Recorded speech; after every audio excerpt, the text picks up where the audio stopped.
नमस्कार। आज हम ट्रांसपोर्टेशन प्रॉब्लम में MODI method is test of optimality के लिए मॉडिफाइड जो मेथड है इसको यूपी मेथड भी बोलते हैं। MODI method also known as UP method. इस मेथड को अप्लाई कैसे करना है इस पर हम बात करें। सबसे पहले ये हमारे पास एक ट्रांसपोर्टेशन प्रॉब्लम है। S1, S2, S3 तीन सोर्स हैं जहाँ से कोई माल सप्लाई होना है। D1, D2, D3, D4 चार डेस्टिनेशन है। इसको हम समझ लेते हैं। ये भी पोस्ट है। जैसे कि S1 से अगर D1 तक माल पहुँचाया जाता है तो 19 रुपये का खर्चा आता है।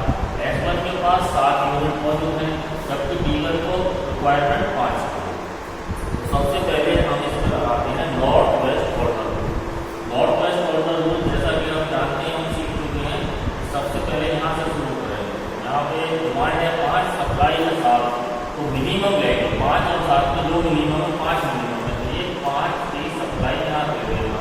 अब इसका काम खत्म, यानी कि D1 का काम पूरा हो गया। D1 की आवश्यकता पूरी हो गई। लेकिन S1 ने 5 सप्लाई दिया, इसके पास बचा अब 2 यूनिट बची हैं। अब ये S1 D2 के पास जाएगा। D2 की रिक्वायरमेंट है 8 की, लेकिन S1 के पास केवल 2 यूनिट है, ये 2 यूनिट यहाँ दे देगा, तो यहाँ बचा 6। ये आपका काम खत्म हो गया। S1 का काम खत्म हो गया, D1 का काम खत्म हो गया। अब आप ये पूरा हो गया तो नीचे आएंगे। यहाँ इसको 6 की रिक्वायरमेंट है, यहाँ 9 है, तो छोटा होता है उसको फिल करते हैं 6 या इसका भी काम खत्म। आ गया ये, यहाँ बचा 3। अब ये S2 जो अपनी 3 यूनिट इसको दे देगा, यहाँ बचेगा 4। अब ये खत्म हो गया। अब आएंगे यहाँ पर, तो इसको 4 में 18 की रिक्वायरमेंट है, 4 यूनिट इसे देगा और ये 14 यूनिट इसे देगा। ये 0 और ये हमारे पास पूरा हो गया। और इसको देखते हैं 1 2 3 4 5 6 असाइनमेंट मीन्स डीजनरेसी नहीं है।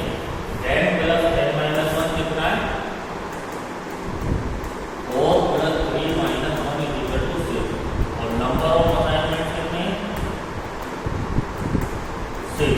इसका मतलब डीजनरेसी नहीं है। ये हमारे पास जो सॉल्यूशन है ये नॉन डीजनरेट है।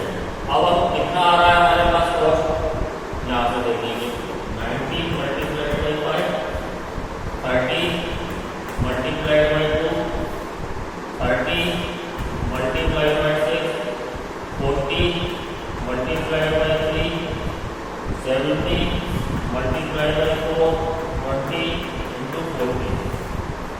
तो ये देखिए ये आ रहा है 95 60 180 120 280 280। इसका टोटल करते हैं 5 9 से 15 23 2 25 5 23 41 4 2 5 2 8 9 10 1015। यानी कि हमने नॉर्थ ईस्ट कॉर्नर लगाया 1015 आएगा।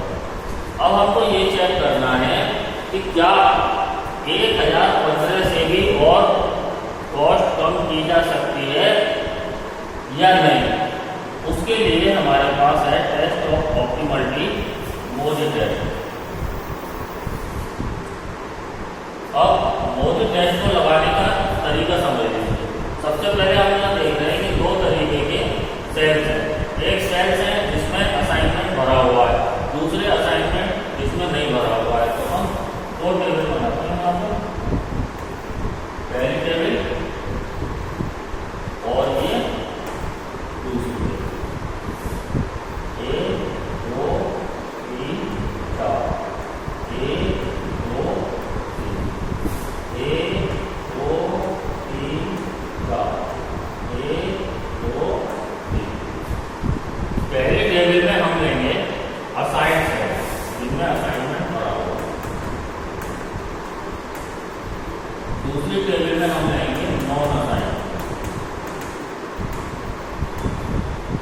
लिखते हैं यहाँ पर कॉस्ट ऑफ वर्क 19 20। ये दोनों खाली है। इधर देखते हैं पहला खाली 30 40। तीसरी लाइन में ये खाली 70 20। अब हम ये मानेंगे U1 U2 U3 V1 V2 V3। अब जो नॉन असाइंड है उनको यहाँ पे ले लेना। तो ये खाली 50 10 U1 है, ये 70, ये 60 U2, ये है आपका 40 8, ये दोनों भरे हुए हैं, ये V1 V2 V3 V4।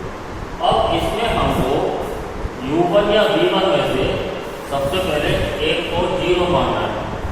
0 किसको मानेंगे कि जिस सेल में हमारे पास सबसे ज्यादा असाइनमेंट्स होंगे। तो यहाँ पर 2 असाइनमेंट, यहाँ पर 2, यहाँ पर 2, यूँ देखते हैं 1 2 2 1। तो हमारे पास तीनों में 2 असाइनमेंट्स हैं। तो यहाँ पे असाइंड सेल के लिए जो फार्मूला काम करेगा Cij बराबर UI प्लस Bj, और यहाँ के लिए काम करेगा डेल्टा Ij बराबर Cij minus UI plus Bj। सबसे पहले हम देखें कि मान लो हमने U1 को 0 मान लिया। U1 की मदद से हम V1 निकालेंगे। ये 19 है, 19 में से 0 को घटा देना है तो V1 19 हो गया। अब देख लें इन दोनों का योग इसके बराबर होना चाहिए। तो V1 और U1 का योग 19 है, और V2 देखने के लिए 30 है, ये 0 तो V2 हो गया 30। अब ये बता इस 30 की मदद से हम U2 निकाल सकते हैं। ये 30 है, ये 30 है, तो U2 भी 0 आएगा। अब हम U2 की मदद से V3 निकाल सकते हैं। 40 में से 0 गया 40, 40 की मदद से हम V3 निकाल सकते हैं। तो ये हो गया 30, 30 की मदद से ये निकाल सकते हैं। तो 20 में से 30 गया -10। ये सारी वैल्यू आ गई। इन वैल्यूओं को अब हम दूसरी टेबल में नोट कर लें। U1 0 था, U2 0 था, ये था 30, ये 19, ये 30, ये 40, ये -10। अब हमें क्या करना है, इन दोनों का जो टोटल है वो यहाँ पे इसके ऊपर लिखना है। 40 और 0, 40 लिख दिया। इधर आइए -10 और 0 -10, इधर आइए 19 और 0 19, 30, ये 60 -10 और 0 -10, इधर आएंगे 19 और 30 49, 30 और 30 60। अब आप ये देखेंगे कि इनका डिफरेंस देखना है डेल्टा Ij। 50 में से 40 गया पॉजिटिव, 70 में से 19 गया पॉजिटिव, लेकिन ये नेगेटिव हो रहा है, इधर ये भी नेगेटिव हो रहा है। तो हमने क्या देखा, अगर हमारे ये सारे डेल्टा की वैल्यू और delta Ij should be greater than equal to 0, then solution is optimal. अगर एक भी इसमें ये नॉन नेगेटिव आता है, जैसे कि हमारे ये 2 नॉन नेगेटिव आ रहा है, इट मींस सॉल्यूशन जो हमने निकाला है नॉर्मल प्रोडक्ट रूल से ये ऑप्टिमल नहीं है। 15 रुपये अभी और इसमें आगे काम करने की आवश्यकता है, कॉस्ट को घटाया जा सकता है। अब इसमें आगे क्या करना है वो अगले लेक्चर में कल हम बताने जा रहे हैं।